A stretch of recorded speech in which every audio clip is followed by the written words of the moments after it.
आज आपका स्वागत है छोटी छोटी सी बात के कार्यक्रम में, जो हम मीडिया मैप के अंतर्गत चलाते हैं और बीच बीच में मैं आपसे मुखातिब होता रहता हूं। छोटी छोटी सी बातें करता हूं, पर उनका महत्व हमारे आपके लिए होता है।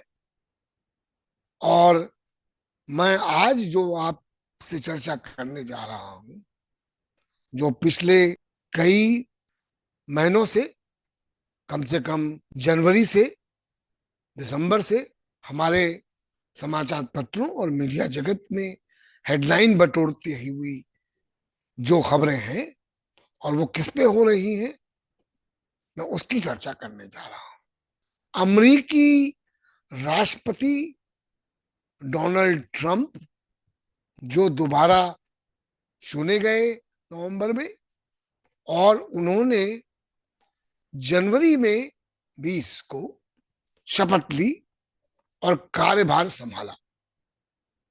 जब से उन्होंने कार्यभार संभाला है, तब से वो सुर्खियों में बराबर किसी न किसी तरह से बने हुए हैं।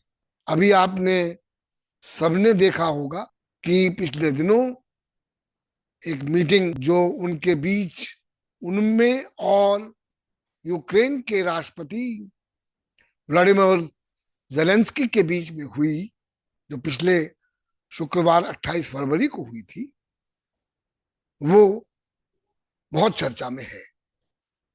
आज हम उसी पर बात करने जा रहे हैं कि डोनाल्ड ट्रंप जी की जो नई दुनिया है, जिस नई दुनिया को वो बना रहे हैं, बनाना चाहते हैं, उसका क्या असर हो सकता है।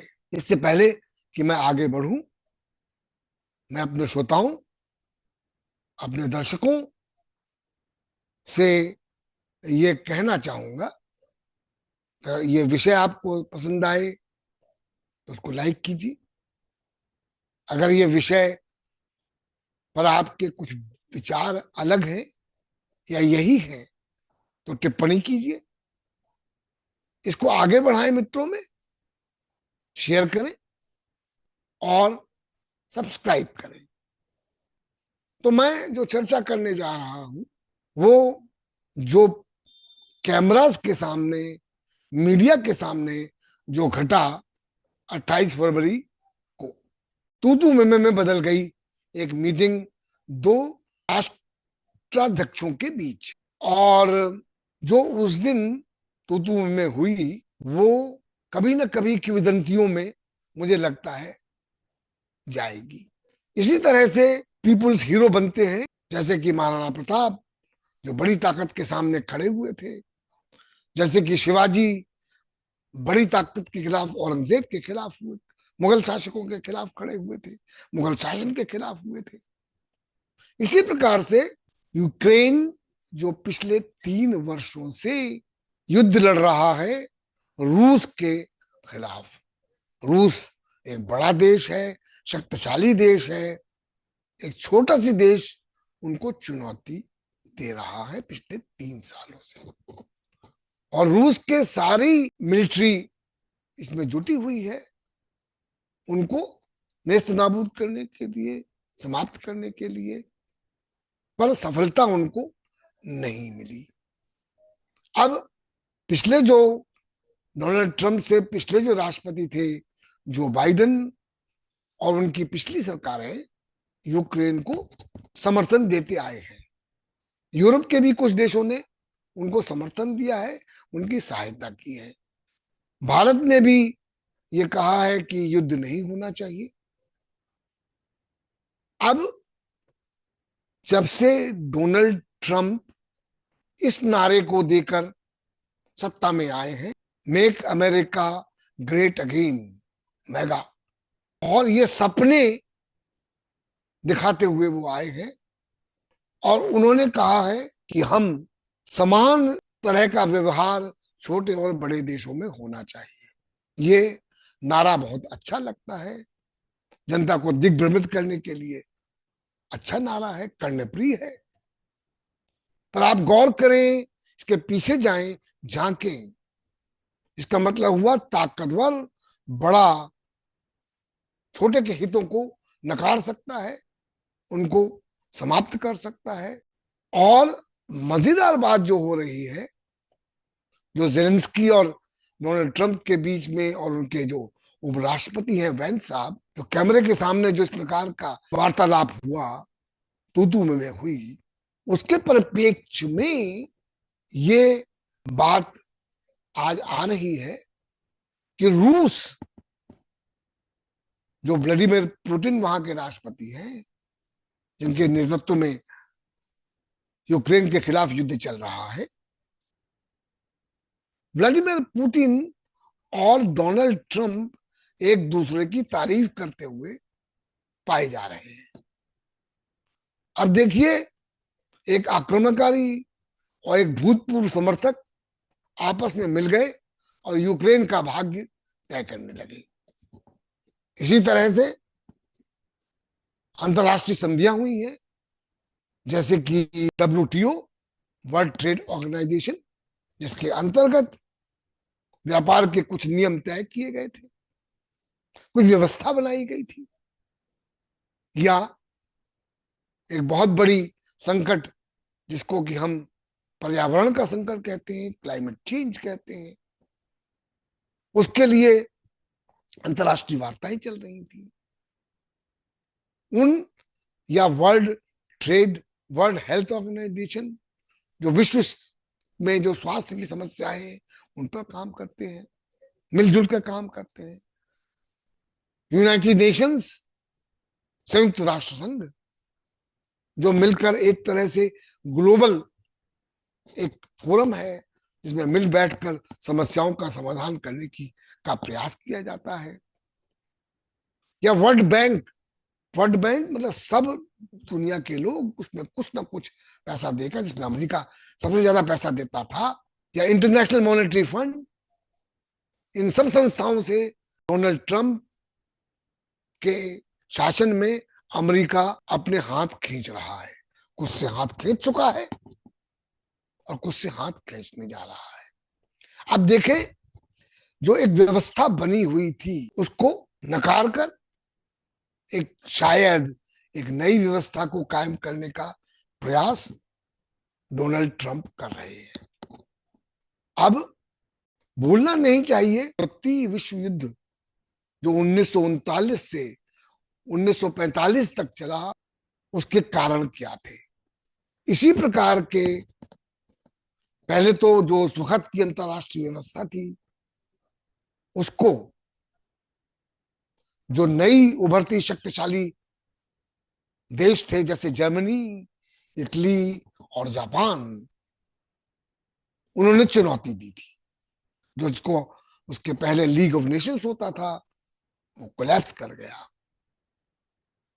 हिटलर के आने से, और हिटलर ने क्या किया था, हिटलर ने जर्मनी में जो बेरोजगारी थी उसके ऊपर अपना गुस्सा यहूदियों की तरफ डाइवर्ट करके उन्होंने जनता को दिग्भ्रमित करके सत्ता में वो बैठे थे।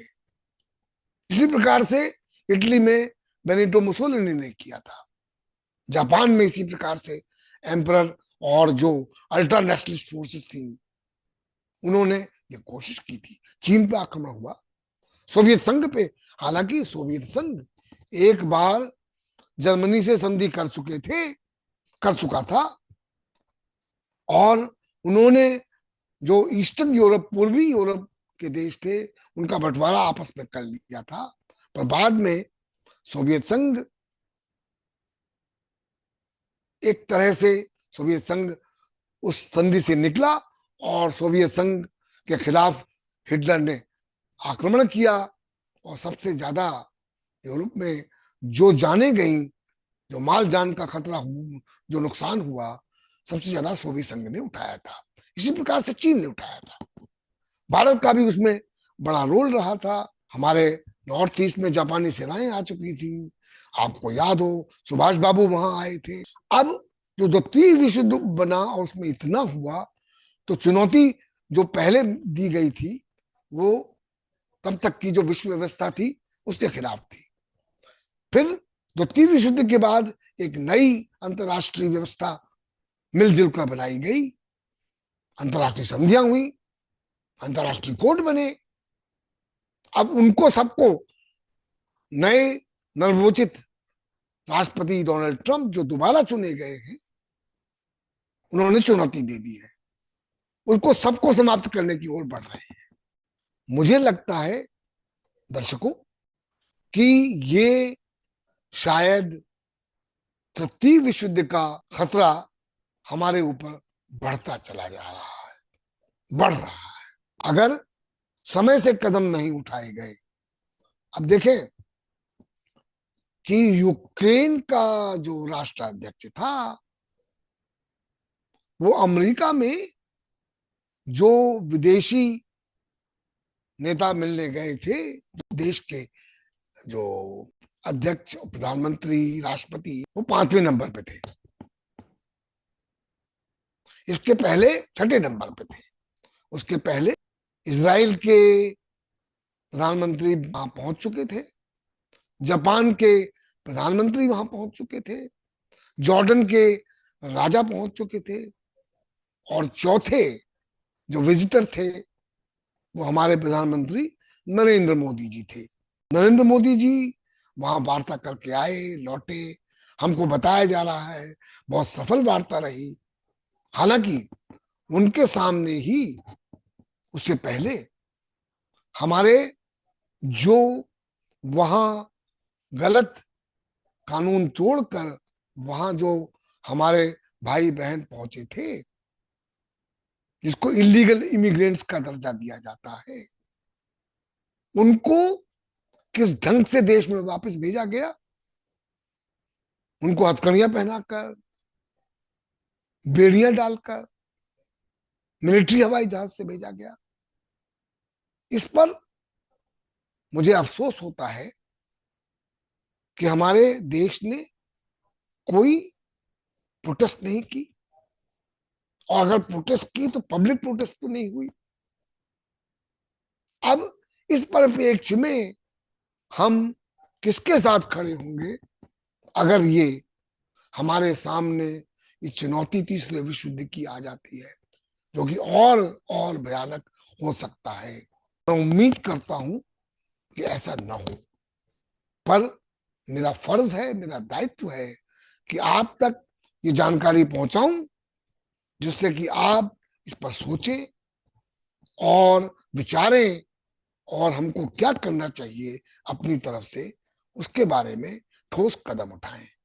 मैं आज यही विराम देता हूं। छोटी छोटी सी बात के कार्यक्रम में हम मिलते रहेंगे।